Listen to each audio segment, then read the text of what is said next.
Hola, ¿cómo estás? Bienvenido a nuestro intensivo de panadería artesanal 2.0. Te doy la bienvenida al primer día. ¿Qué es la panadería? La panadería es una rama de la gastronomía en el cual elaboramos masas levadas utilizando prefermentos, levaduras comerciales y naturales. Se conocen más de 30.000 variedades de trigo que van a clasificarse según su cultivo y composición interna. Debemos recordar que va a variar su calidad según el clima, tipo de suelo y zona geográfica. El trigo está compuesto por el endospermo, el germen de trigo y una capa de salvado. Nosotros para procesar la harina de trigo vamos a usar la composición del endospermo. La harina es el resultado de la molienda de trigo y su calidad va a depender de esta, ya que cada molino busca mejorar el producto. Las harinas están compuestas por 4 tipos de proteínas: albúminas y globulinas, que son solubles en agua, gliadinas y gluteninas, que no son solubles y con las cuales se van a integrar, se van a unificar para así formar la red de gluten. Para elaborar un pan perfecto, nosotros debemos seguir en panadería 12 pasos. A continuación, vamos a ver cada uno de ellos. Preparación y pesaje.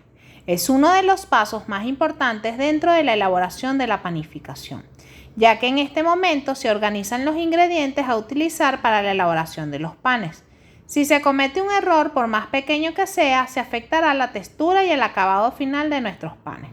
Para realizar el pesaje se recomienda que usted tenga a disposición una gramera digital o peso digital. Mezclado y amasado. Este proceso se inicia el desarrollo de la masa. Mezclar no es amasar y a continuación lo vamos a ver un poco más al detalle. Mezclado. Es el proceso en el cual se integran los ingredientes sólidos y los líquidos hasta lograr una consistencia uniforme y homogénea. No requiere aplicación de ninguna técnica. Amasado o heñido. Consiste en el desarrollo de la estructura de la masa. En el momento se determina el aspecto físico y estructura interna del pan. Se puede amasar de 2 formas, manual o mecánica. Objetivos del amasado. Integrar de manera uniforme los ingredientes. Favorecer la hidratación de las proteínas de las harinas. Desarrollar la estructura de la masa, es decir, la formación de la red de gluten. Incorporar aire a la masa para ayudar con la fermentación y oxidación de la masa. Alcanzar la consistencia adecuada para posterior procesamiento. Tenemos 5 tipos de amasado: amasado tradicional o voleo, amasado mariposa y corazón, amasado francés o bertinés, autólisis y amasado con reposos. Amasado tradicional: plegar la masa sobre sí misma y hacerla rodar, girar 90 grados. Repetir la operación.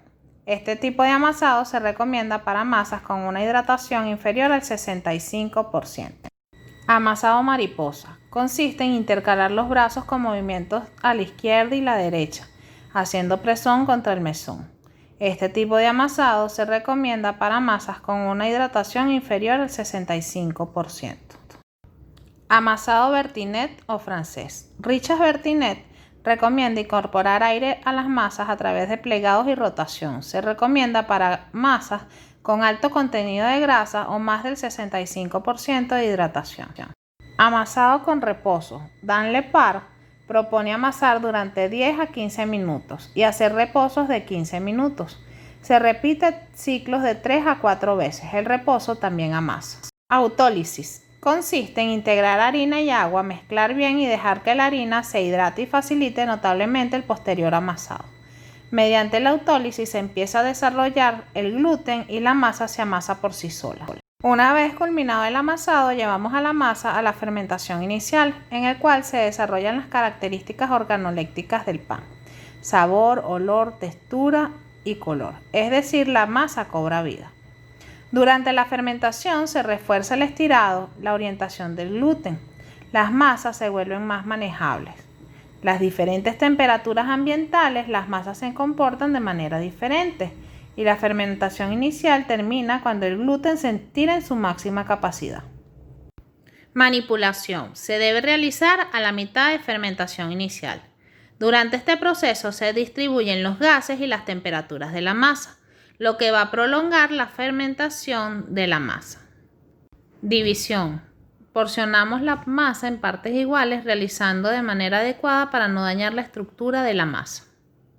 Luego que dividimos nuestra masa, pasamos al preformado y esto va a ayudar con la estructura interna del pan y va a facilitar el proceso del formado final. Descanso en mesa.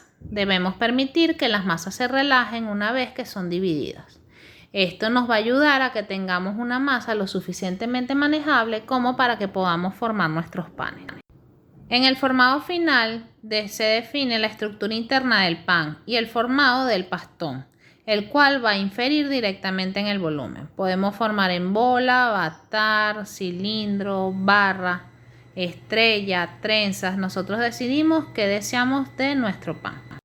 Una vez que está formado nuestro pan, lo vamos a llevar a la fermentación final, en el cual el pastón se relaja y se expande. Su expansión dependerá del tipo del pan y las características del mismo. Se afianzan las características organolépticas y la temperatura interna del pan va a ser de 32 grados centígrados.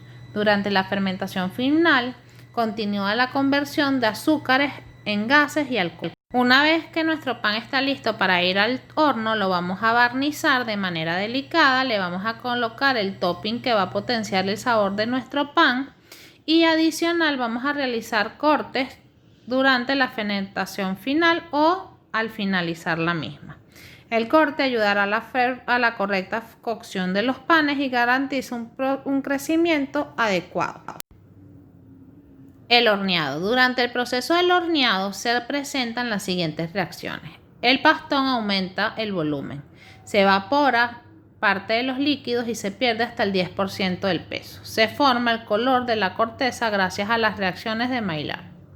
Importante, una vez que el pan llega a los 94 grados de temperatura interna, está listo para ser retirado del horno. Paso número 12. El enfriado. Una vez sale mi pan del horno, su temperatura interna sería de 94 grados centígrados y la externa va a sobrepasar los 200 grados. La recomendación es no porcionar los panes calientes porque el vapor interno se dañará la estructura de la misma y podría dar la sensación de que se encuentra crudo.